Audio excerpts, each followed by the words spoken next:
Kwadhi kaunti ma Migori en rowere mag ODM mawuok e sub kaunti ma Uriri okono jokanyo mag ODM e kaunti ma Migori ni orit kwe kinde yiero mar ODM ma ochan timo odiechieng' makiny. Ka otelnegi kod jatend ojende duond burano e sub kaunti ma Uriri Dan Omoso wacho ni gidwaro yiero mar kwe. Giwacho ni gidwaro mondo jaod bura ma Uriri Mark Nyamita bende obed mabor kod yiero, ka giwacho ni tend ODM yande okono ni ok en ja ODM. Wang'eyo ni Uritwa ka wasebedo gi challenges moko chien kocha.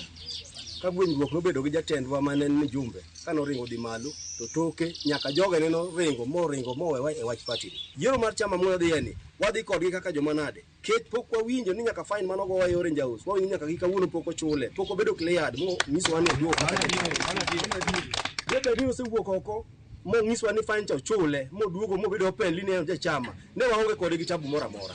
Wadwaro ni ng'ata mano seringo kani weyo chama kiki chand ji ka ji timo yiero nikech party leader mar ODM no biro riri kama ya office no kwane ni chieng' mane ya office sani kori wuotho ni ja chama to nyocha ok india chama wala ni mondo ja chama kinyo dhi unit set mondo yier to kiki chandwa ka kinyo wayiero ni manyo joge ni moko makinyi dwa lawo ji ka kunyo ng'o kinyi yiero. Wabiro kwayo vijende waduto te ni kik ng'ato ti kodi marach ni mondo mi dikel vurugu mora mora sama yiero dhi mbele kech kitimo kamano samoro api nyalo bet marach.